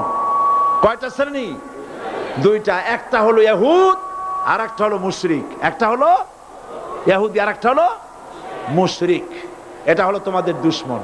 আর আজ আমাদের দেশে, পৃথিবীর বিভিন্ন দেশে মুসলমানেরা মুশরিকদের সঙ্গে সম্প্রীতি বাড়াচ্ছে, মুসলমানদের সাথে শত্রুতা বাড়াচ্ছে।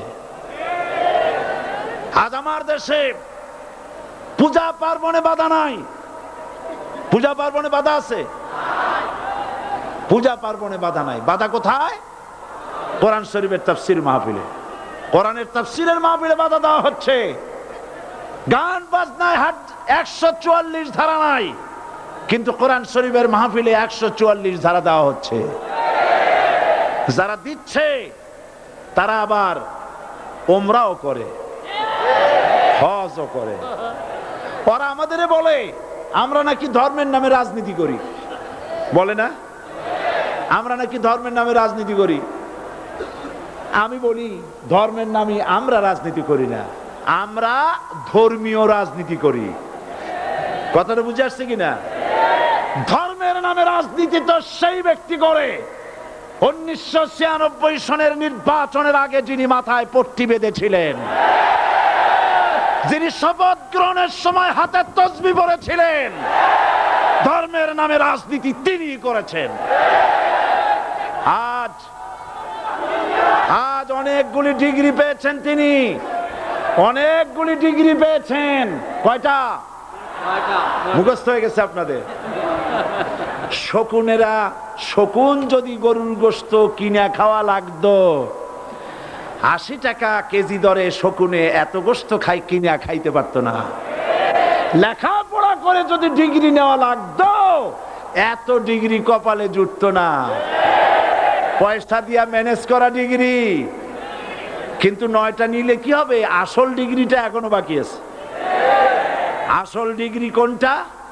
নির্বাচনের আগে পট্টি বেঁধে তসবিহ নিয়ে গোটা জাতিকে যে সফলভাবে প্রতারণা করতে আপনি পেরেছিলেন মহা প্রতারক হিসেবে, সেই ডিগ্রি আগামী নির্বাচনের মোক্ষম সময় জনগণ আপনার গলায় পরায় দেবে।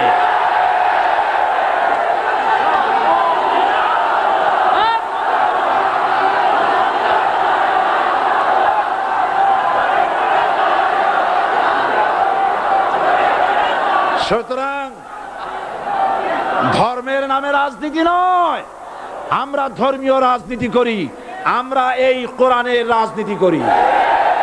এই কোরআন নিয়ে বাঁচতে চাই, এই কোরআন নিয়ে মরতে চাই, এই কোরআন থেকে আমাদেরকে বিচ্ছিন্ন করতে চায় কাফের বেঈমান মুশরিকেরা।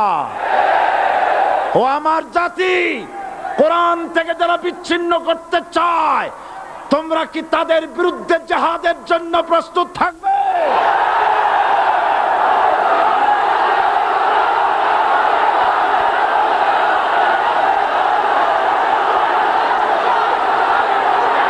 বসেন, বসেন, বসেন,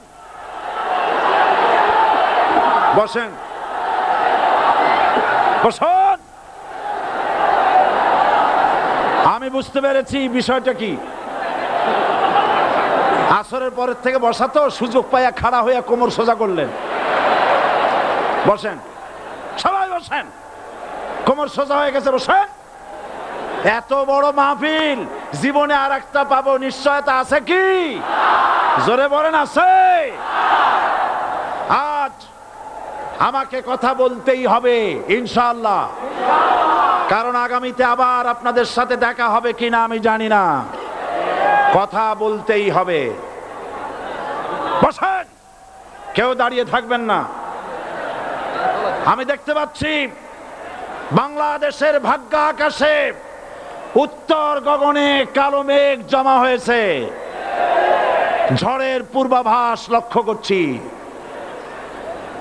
যদি মোকাবেলা করতে না পারেন সক্ষম ভাবে, এমন অন্ধকার গাঢ় কালো অমাবস্যার রাত আসতে পারে যার সুবে সাদেক হওয়া অসম্ভব। সুতরাং আপনারা কি কাপুরুষের মতো কাফের মুশরিকদের গোলামি করে মরতে চান? বিড়ালের মতো 500 বছর বেঁচে থাকার কোনো লাভ নাই। সিংহের মতো 1 ঘন্টা বাঁচতে চাই। আমাদেরকে বলা হয় সাম্প্রদায়িক উস্কানিমূলক কথা নাকি আমি বলি। পত্রপত্রিকা দিছে না তারা? সাম্প্রদায়িক উস্কানি কথা, সাম্প্রদায়িক উস্কানিমূলক কথা বলি, সেই জন্যই বোধহয় শত শত মুসলিম আমাদের কাছে এসে মুসলমান হয়। মানুষে আর বোকা বানানো যাবে না। যাবে কি? আর বোকা বানানো যাবে? তারপর বলছে কি?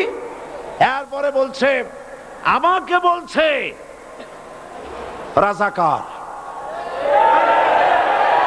শুনে রাখো চট্টগ্রামের লক্ষ লক্ষ জনতা, পার্লামেন্টে যখন আমাকে এই কথা বলা হয়েছিল, আমার পার্লামেন্টের কলিগ জাফরুল্লাহ চৌধুরী সাহেব বসে আছেন এখানে। হ্যাঁ, জাফরুল ইসলাম চৌধুরী বসে আছেন পাশে।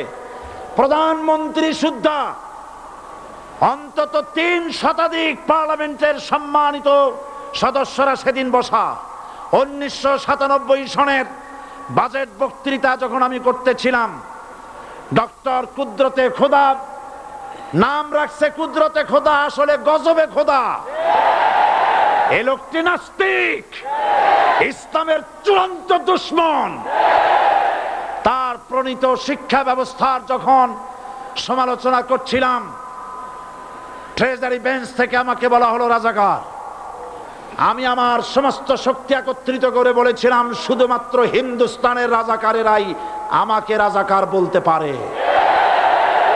আমি বলেছিলাম 1973 সন পর্যন্ত আমি বাংলাদেশের কোন রাজনৈতিক দলের নেতা এবং কর্মী ছিলাম না। আমি রাজাকার নই। আমাকে রাজাকার বলে যদি তাকেও প্রমাণ করতে না পারে, 10 কোটি টাকার মানহানি মামলা দায়ের করব। আমার এই বক্তব্য সারা দুনিয়া শুনেছে। পার্লামেন্টে আমার এই বক্তব্য রেকর্ড হয়ে আছে। সেদিন 3 শতাধিক পার্লামেন্ট মেম্বারের কেউ আমার চ্যালেঞ্জ গ্রহণ করেন নাই। যে কোনো ব্যক্তি পার্লামেন্টে গিয়ে আমার বক্তৃতা দেখে আসতে পারেন। এরপরে 1997 সনের 7 অক্টোবর দৈনিক জনকণ্ঠ পত্রিকা যখন আমার বিরুদ্ধে লিখলো, সেই পত্রিকায় সাইদির ওপেন চ্যালেঞ্জ 8ম পাতা, 1997 7 অক্টোবর, এত বড় 2 কলামে হেডিং। সেখানে আমি বলেছি, বাংলাদেশের সকল সাংবাদিক, গোয়েন্দা বিভাগ, বাংলাদেশের সকল বুদ্ধিজীবীকে আমি আমার পিরোজপুরে আমন্ত্রণ করছি। আমার উপস্থিতিতে যদি কেউ প্রমাণ করতে পারে বাংলাদেশের স্বাধীনতা যুদ্ধের বিরুদ্ধে আমার কোনো ভূমিকা ছিল, সজ্ঞানে স্বেচ্ছায় জাতীয় সংসদের সদস্য পদ থেকে পদত্যাগ করব। 3 বছর পার হয়ে গেছে, আজ পর্যন্ত কেউ এই চ্যালেঞ্জের মোকাবেলা করে নাই। সুতরাং আমাকে যারা রাজাকার বলবে, তারা পিতৃ পরিচয়হীন অবৈধ সন্তান। 1971 সনের, শোনো মুসলমানেরা, 1971 সনের কোন কাদা সাইদির গায়ে লাগে নাই। আমাকে রাজাকার বলে জনগণ থেকে বিচ্ছিন্ন করবা, জনগণ থেকে আমারে বিচ্ছিন্ন করা যাবে না। কারণ এই জনগণ আমার জন্য আসে না, এই জনগণ আসে আল্লাহর কোরআনের জন্য।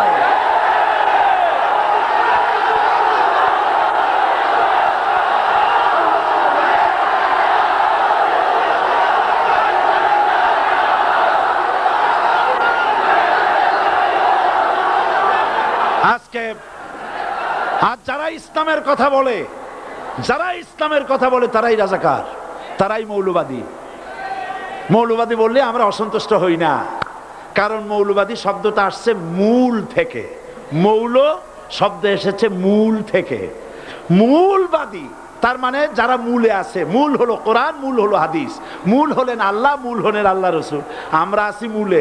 এখন বলেন তো, মূলের শক্তি বেশি না আগার শক্তি বেশি? আমাদের যারা মৌলবাদী বলে ওরা হলো আগাবাদী।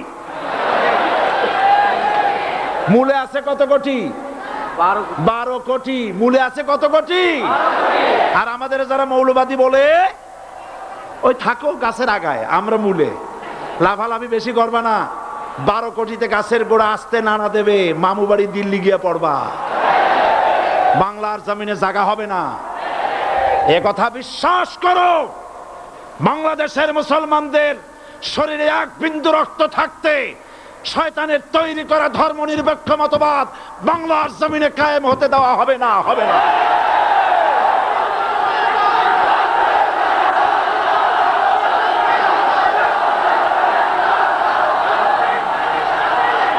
রাসূল করিম সাল্লাল্লাহু আলাইহি ওয়াসাল্লাম কোরআন প্রতিষ্ঠার জন্য আন্দোলন করেছিলেন। আয়াতুল কুরসি আমাদের সে কথাই শিখেছে। আল্লাহ রাব্বুল আলামিন বলেন, আল্লাহু লা ইলাহা ইল্লা হুয়াল হাইয়ুল কাইয়্যুম। প্রাণ খুলে পড়েন, আল্লাহু লা ইলাহা ইল্লা হুয়াল হাইয়ুল হাইয়ুল কাইয়্যুম। আল্লাহ হচ্ছেন তিনি যিনি ছাড়া কোনো ইলাহ নাই, আইনদাতা নাই, বিধানদাতা নাই। আমরা মানুষের তৈরি করা আইন মানি না। 12 কোটি মুসলমানের দেশে আইন তৈরি করবে মানুষ, আমরা মানব না। পার্লামেন্টে তৈরি হতে হবে কোরআন দিয়ে, পার্লামেন্টে আইন তৈরি হতে হবে কোরআন দিয়ে।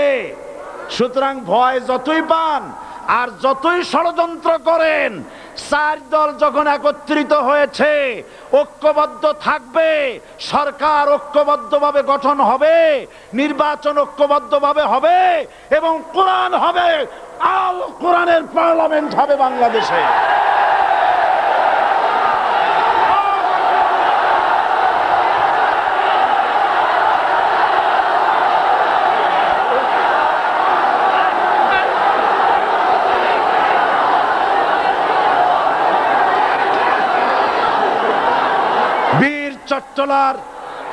বীর চট্টলার মুসলমানেরা, বীর চট্টলার মুসলমানেরা, স্বাধীনতার ঘোষণা এই চট্টগ্রাম থেকে স্বাধীনতার মহান ঘোষক প্রেসিডেন্ট জিয়াউর রহমান সাহেব দিয়েছিলেন। এই চট্টগ্রাম থেকেই ইসলামী রাষ্ট্রের ঘোষণা হবে।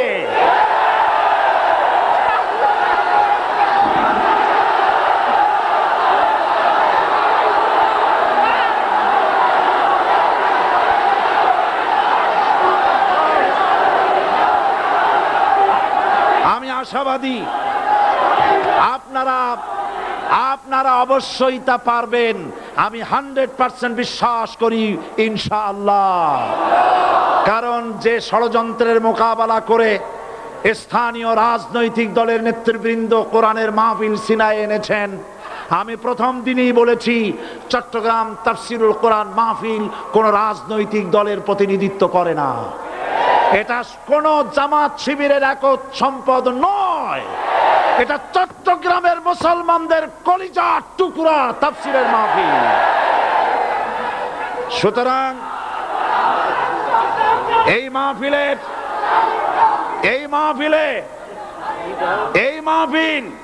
চট্টগ্রামে থাকবে ইনশাআল্লাহ কিয়ামত পর্যন্ত। 144 ধারা 288 হয়ে গেছে, ষড়যন্ত্র পায় পায় চলে গেছে। আমি ওই সব ছেলেদের বলি, সরকারি দলের ছাত্র হইয়া মুসলমানদের বিপক্ষে যাইও না। এদেশের ভাগ হয়ে গেছে দুটো শিবির, বোঝাই যাচ্ছে। একদিকে ভারতের পা চাটা গোলাম নাস্তিক মুরতাদ শ্রেণীর বুদ্ধিজীবী এবং তাদের মদতপুষ্ট সরকার, আর একদিকে ইসলামী শক্তি, ইসলামী দল আর দেশ প্রেমিক জাতীয়তাবাদী শক্তি। একদিকে হিমালয় পাহাড় আর একদিকে সূচো ইঁদুর। আল্লাহ বিজয় দেবে মুসলমানদের। কাদের বিজয় হবে? বাংলাদেশে কোরআনের রাজ কায়েম হোক, তাকে আপনারা চান? কারা কারা চান দুহাত উঁচু করে দেখান। দাঁড়াবেন না, দাঁড়াবেন না।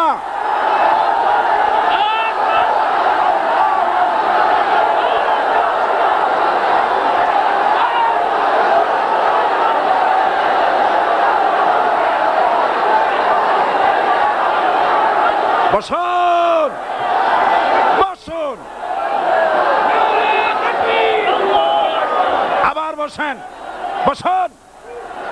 জোরে সোরে জিকির করেন লা ইলাহা ইল্লাল্লাহ, আরো জোরে লা ইলাহা ইল্লাল্লাহ, লা ইলাহা ইল্লাল্লাহ,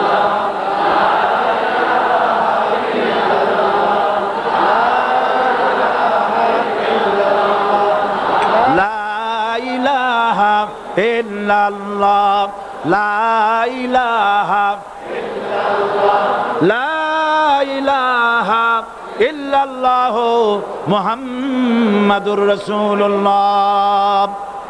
যারা যেখানে দাঁড়িয়েছেন বসুন। 3 শ্রেণীর লোকেরা আল্লাহর কালেমায় বাধা দিয়েছে। কয় শ্রেণী? একটা হলো রাষ্ট্রশক্তি, 2 নম্বরে মনে আছে ধনাঢ্য পুঁজিপতির গোষ্ঠী, ওরাও বাধা দিয়েছে। কারণ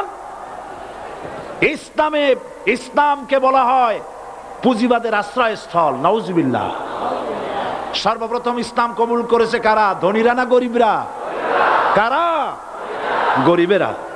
সুতরাং ধনাঢ্য ব্যক্তিরা মনে করলো যে আমাদের তো সর্বনাশ হয়ে যাবে, আমরা দাস দাসী ধরে রাখতে পারবো না, আমরা মানুষকে শোষণ করতে পারবো না, যে নতুন কলেমার দাওয়াত আসছে। সুতরাং সরকারের হাতকে তারা পয়সা দিয়া শক্ত করেছে আর বলেছে যত টাকা লাগে এই লোকগুলারে ঠ্যাঙ্গান। আজও আছে কিনা? তা আছে কিনা?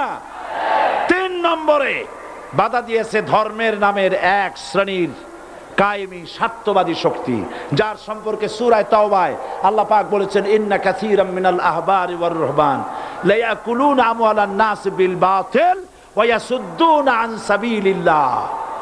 ইহুদি আহলে কিতাবদের মধ্যে এক শ্রেণীর বুজুর্গ ধরনের লোক, দরবেশ জাতীয় লোক,